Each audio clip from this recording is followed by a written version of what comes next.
started the show, we wanted to make sure that we created the show that we remember, right? So you do have the whole baton handoff of this is the legacy of this show, and it means a lot to people, has a very special place in their heart. But how do we take that and how do we elevate it with still being true to the original show? And I believe that the reason why this show is being received so well is the fact that we are incorporating some more modern cinematography. There are aspects of all of our anime influences in there. As far as grounding some of the emotional scenes, I think that staging it in a way that is closer to almost live action in situations helps ground the emotion. And we also did we did as much as we could possibly do to give it the texture and the grain that you felt when you watched maybe even something on VHS. So you're subconsciously just pulling on those nostalgia strings, and also, showcasing the powers in a way that we weren't able to see in the previous shows because we got probably a bigger team, slightly bigger budget, and we have amazing effects animators that really help bring their powers to life. And the fact that we have concentrated on having the X-Men work as a team as much as possible, because this is a well-trained team that trains in the danger room. So how do they use their powers together in conjunction with each other, and in ways that we've never seen? I think is a huge win for us in terms of the hearts and minds of the fans. Yeah, yeah, absolutely. One of the things that I think makes this series so well received and successful, I hope in my opinion, is that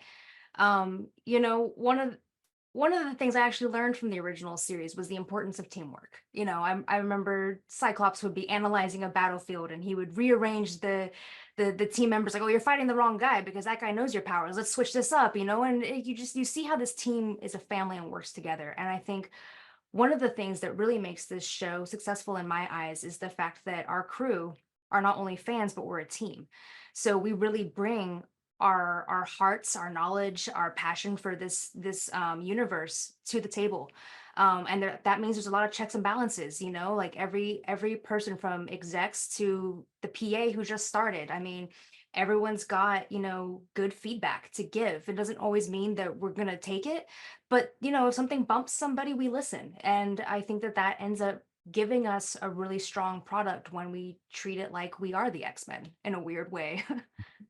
We first start off where Cyclops is him and Jean are preparing what's the next phase of our lives. All we've known are being X-Men, and now we have to bring another child into this world. What does that look like in a world that hates and fears mutants? Any parent would naturally think that, right? You would contemplate these things. Is it best for us to stay at this team? You still have Logan, who's always going to be in love with Jean. That's never going to change. um you also have uh Storm. We have Jubilee, who's now witnessing and helping to usher in another person who's similar. Introduction to the team is very similar to hers and Roberto. And her being experienced now, helping kind of like guide him and be his chaperone into this new world of being an X-Men and associating with the team, as well as Magneto, his new role as a student. I think all of that and how he integrates into this team, which is a huge albatross. I believe that that is a great way for us to just kind of drop audiences in as far as what's going on with this new season.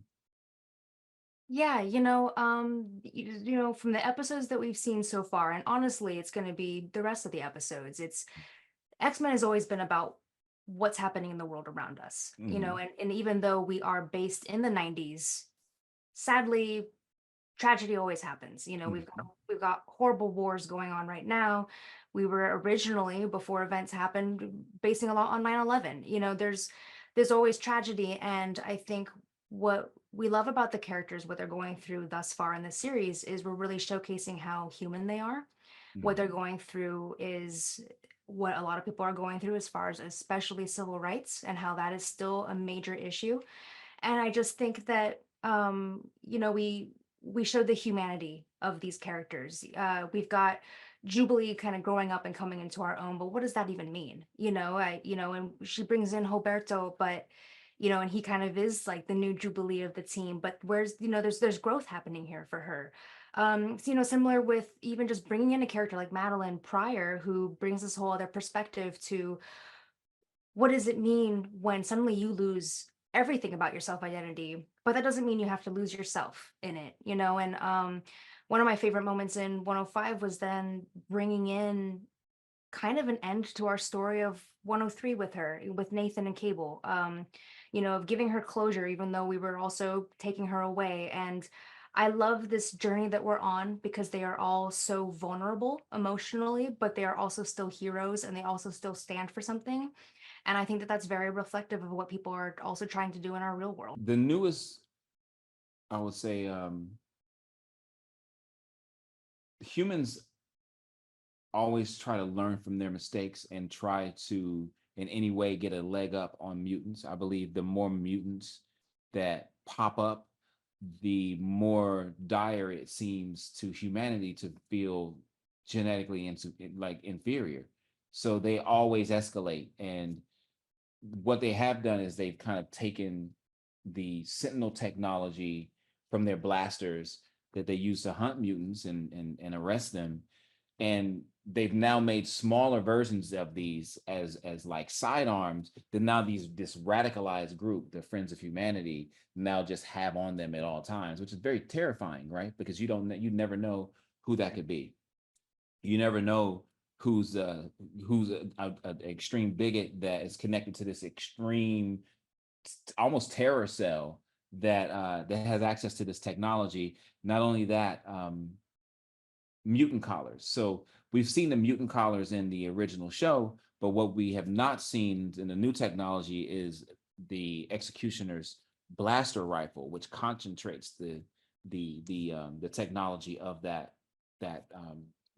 mutant collar that restrains that neutralizes mutant powers into a rifle that's now a projectile that, as we see, Storm was a victim of. Yeah, that pretty much nails it. So the second episode is one of the most iconic comic book covers of all time based off of that, which is the Trial of Magneto, which I've also really loved that cover for multiple reasons.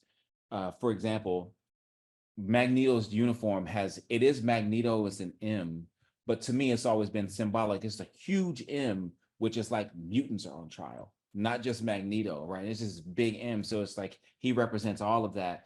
And the fact that it's kind of the audacity for them to even put him on trial, which I understand because it is due process.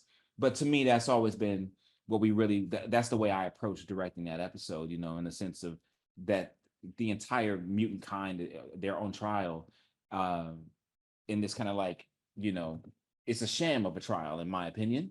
And he knows this as well. So him just kind of articulate their hypocrisy and how they approach them is one thing. But there's so many iconic shots from the comic. And one, we wanted to try to play with scale and to go from him being really big in one moment to being, especially being Magneto, this larger than life person who's now reduced to this very small man in front of this jury, right? So even with the staging, we wanted to capture that, the essence of that. And in 102 as well, one of my favorite comic panels is the panel when, when Storm gets shot with the blast. We directly referenced that exact pose and just kind of put it into motion so that whenever she gets hit, she splays out in the same manner, because we just wanted to be as true to that moment as we possibly could, even down to the effects animation and some of the Kirby crackle that we tried to have,